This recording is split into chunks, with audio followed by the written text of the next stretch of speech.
राधे राधे दोस्तों, स्वागत है आप सभी का आपके अपने चैनल प्रभु कृपा में। दोस्तों, आज मैं आपको बेलपत्र से संबंधित महत्वपूर्ण जानकारी बताऊंगी। आज की इस वीडियो में जानेंगे शिवलिंग पर चढ़ा हुआ बेलपत्र खाने के फायदे। वास्तव में जब आप शिवलिंग पर बेलपत्र चढ़ाते हैं तो वह बेलपत्र कोई साधारण बेलपत्र नहीं रह जाता है, वह साक्षात भगवान शंकर जी का प्रसाद बन जाता है। तो ये वीडियो आपके फायदे के लिए बहुत ही ध्यान से देखिएगा। हमारे धर्मशास्त्र में कहा जाता है बेलपत्र 6 महीने तक बासी नहीं माना जाता है। इसको एक बार शिवलिंग पर चढ़ाने के बाद वापस से धोकर चढ़ाया जा सकता है। 6 महीने तक कई बार शिवालय में बेलपत्र न उपलब्ध होने पर इसके चूर्ण को भी चढ़ा सकते हैं। बेलपत्र भगवान शंकर को चढ़ाने के पीछे एक पौराणिक कथा है। कथा के अनुसार समुद्र मंथन के दौरान कई चीज़ों के साथ विष भी निकला।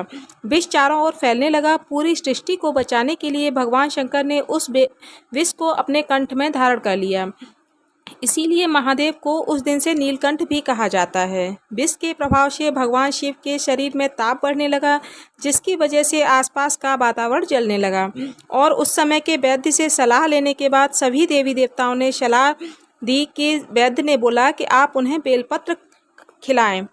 तो शिव जी को बेलपत्र खिलाया गया, फिर जल से स्नान कराया गया। इसके बाद भगवान शिव के शरीर में जो गर्मी उत्पन्न थी वो शांत होने लगी। तभी से भगवान शंकर को बेलपत्र चढ़ाने की परंपरा है। शिवलिंग पर बेलपत्र चढ़ाने के बाद जल जरूर चढ़ाना चाहिए। इससे भगवान शंकर को शीतलता मिलती है और उनका आशीर्वाद हमें प्राप्त होता है। हमेशा ध्यान रखें कि 3 पत्ती वाले ही बेलपत्र चढ़ाएं। जिस तरफ बेलपत्र की पत्तियां चिकनी होती हैं उसी तरफ से आपको बेलपत्र चढ़ाना चाहिए। इस बात का आपको विशेष ध्यान देना है। और कटे फटे बेलपत्र कभी भी भगवान शंकर को नहीं चढ़ाने चाहिए। इसके पीछे भी एक कथा है, क्योंकि जब भगवान शंकर जी ने गणेश जी का शीश खंडन किया था तब भगवान शंकर ने संकल्प लिया था कि कभी भी मुझे खंडित चीज़ें नहीं चढ़ाई जाएंगी। तब से भगवान शंकर को कभी भी कोई खंडित वस्तु हो, खंडित पदार्थ हो, खंडित फूल हो नहीं चढ़ाया जाता है। शिवलिंग पर यदि प्रतिदिन बेलपत्र चढ़ाया जाए तो सभी प्रकार की समस्या दूर होती है। भगवान शंकर जी के भक्तों को कभी भी पैसों की समस्या नहीं रहती है। बेलपत्र को तिजोरी में रखने से बरकत आती है। तो ये वीडियो को ध्यान से सुनना। वीडियो में मैं आपको बेलपत्र से संबंधित संपूर्ण जानकारी बताऊंगी। तो वीडियो में जानकारी मैं ये बता रही हूँ कि ये जानकारी के लिए आप लाखों रुपए खर्चा करेंगे कि फिर भी आपको कोई नहीं बताएगा। इसीलिए सभी दर्शकों से मैं निवेदन करती हूँ कि आज आप 5 से 10 मिनट का ये समय ज़रूर निकालिएगा। इस तरह की जानकारी बाद में आगे चल के आपके लिए बहुत ही फ़ायदेमंद साबित होती है। मैं जो बेलपत्र खाने के जो फ़ायदे बताऊंगी वो आपको कहीं भी यूट्यूब पर नहीं बताएंगे। आइए जानते हैं बेलपत्र से संबंधित कुछ विशेष जानकारी। तो ये जो बेलपत्र है वो कुछ समय में नहीं तोड़ना चाहिए। कुछ ऐसी स्थिति है जिसमें बेलपत्र नहीं तोड़ना चाहिए।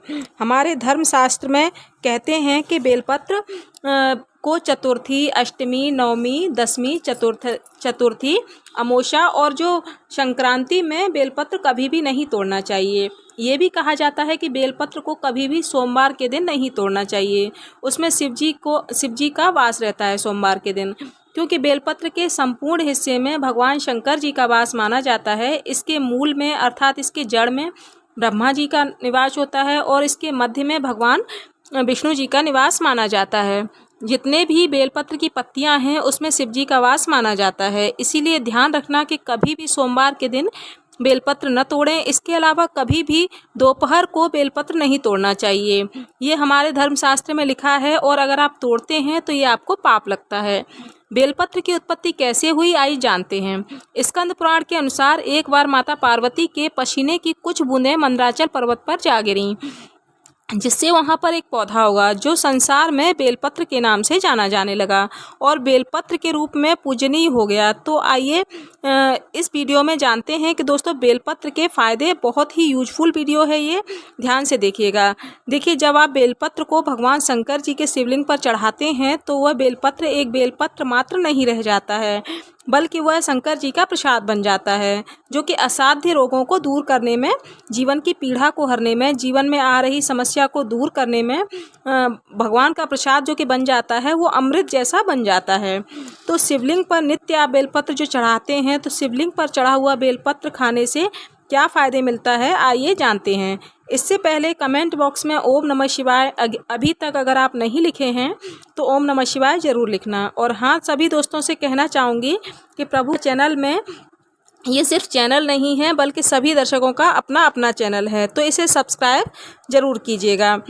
तो दोस्तों, शिवलिंग पर चढ़ा हुआ बेलपत्र खाने से शरीर में सभी तरह के रोग दूर हो जाते हैं। शरीर के जितने भी रोग होते हैं, अगर आप बेलपत्र नित्य खाते हैं तो आप सभी रोगों से बचे रहेंगे। वात दोष, पित्त दोष, कफ दोष, ये तीनों प्रकार के दोषों से ही संपूर्ण रोग उत्पन्न होते हैं। तो सभी प्रकार के दोषों से अगर आप इसका नित्य सेवन करते हैं, यदि बेलपत्र की एक ही पत्ती बस खा लेते हैं सुबह के समय या शाम के समय, तो कई प्रकार की बीमारियों से आप बचे रहेंगे। शरीर से सभी तरह के पाप मिट जाते हैं, जो कि शिवलिंग पर चढ़ा हुआ बेलपत्र सिद्ध हो जाता है। जो लोग गौ हत्या जैसे पापों से भी परेशान हैं, कई लोगों को गौ हत्या जैसे पाप लग गए हैं, अनजाने में पाप हो गए हैं और वो चाहते हैं कि वो अपने पाप का प्रायश्चित कर लें, तो नित्य कम से कम ज़्यादा नहीं तो 2 महीने तक आपको बेलपत्र का सेवन ज़रूर करना चाहिए। इससे शरीर के पाप मिट जाते हैं। इसके बाद भगवान भोलेनाथ का ये जो प्रसाद होता है, आप इसके लिए आप तामसी गुड़ जैसे जो आप समाप्त करता है, बहुत से लोगों को तामसी गुड़ आ जाते हैं या वो मंदिरा मांस का सेवन करने लगते हैं, तो जैसे नकारात्मक चीज़ें जैसे उनका सेवन करने लगते हैं और नकारात्मकता लिए बैठे रहते हैं, इससे शरीर उनका अशुद्ध हो जाता है। और आप अपने अशुद्ध शरीर को पुनः स्वस्थ करने के लिए, पुनः शुद्ध बनाने के लिए भगवान भोलेनाथ का प्रसाद मतलब कि बेलपत्र खाना शुरू कर दीजिएगा। नित्य 5 बेलपत्र खाइए, 3 खाइए, 2 खाइए, लेकिन आप नित्य खाइए। तो ये आपके शरीर को तामसी गुण को समाप्त करता है। इसके बाद ये भी कहा जाता है कि बेलपत्र खाने से भाग्य बलवान होता है। जैसा भी दुर्भाग्य हो वो समाप्त कर देते हैं आपके, फिर दुर्भाग्य को सौभाग्य में बदल देते हैं। आपकी किस्मत, आपकी तकदीर फिर आपके अनुरूप ही चलती है। इसके बाद आयुर्वेद में कहा जाता है कि बेलपत्र खाने से रक्त साफ होता है। अगर रक्त संबंधी आपको कोई भी समस्या है तो नित्य 5 बेलपत्र खाइए। 5 बेलपत्र आप शुरू दिन में जैसे नहीं खा पाते हैं तो धीरे धीरे आप इसका सेवन बढ़ा सकते हैं। एक दिन में 1 खाइए, दूसरे दिन में 2 खाइए, 3 खाइए। इस प्रकार से आप बेलपत्र का सेवन बढ़ा सकते हैं। एक दिन में 5 बेलपत्र अगर आपको नहीं खिलाते हैं तो आप एक एक करके भी खा सकते हैं। इससे रक्त साफ होता है, रक्त में शुद्धि आती है और बिल्कुल ही आपके शरीर में फिल्टर जैसा काम करता है। संपूर्ण आपके शरीर में रोग दोष समाप्त हो जाते हैं। किसी भी प्रकार के दोष हो, रक्त संबंधी परेशानी हो, सभी प्रकार की समस्या का निवारण होता है। इसके बाद बेलपत्री नित्य खाने से, केवल 1 महीने तक खाने से इच्छा की पूर्ति भी होती है। कोई भी आपकी इच्छा हो आपकी पूर्ण हो जाती है। मन भक्ति में लगता है, मन हमेशा शांत रहता है। जैसे भगवान शंकर जी आपसे चाहते हैं कि आपका मन भक्ति में लगे, हमेशा शांत रहे। शिवलिंग पर चढ़ा हुआ बेलपत्र खाने से मन हमेशा भक्ति में लगता है, मन हमेशा शांत रहता है।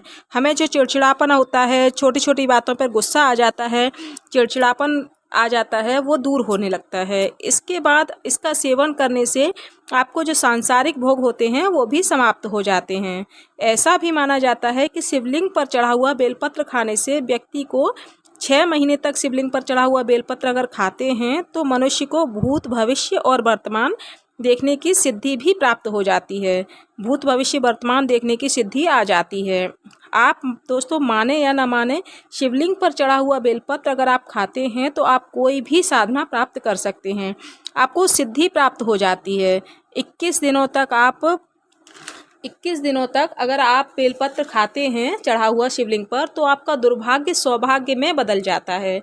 यहाँ तक कि आप नवग्रह से अगर पीड़ित होते हैं, जैसे कि शनि, राहु, केतु, किसी भी तरह की आपको नवग्रह की पीड़ा है, समाप्त नहीं हो रही है, यज्ञ, हवन, पूजा पाठ आदि आप करवा चुके हैं, ठीक नहीं हो रहा है, तो आप शिवलिंग पर चढ़ा हुआ 5 बेलपत्र खाइए। ज़्यादा दिनों तक आपको नहीं खाना है, आप सिर्फ 1 महीने तक खाकर देखिए, कुछ ही समय में आपकी पीड़ा दूर होना शुरू हो जाएगी।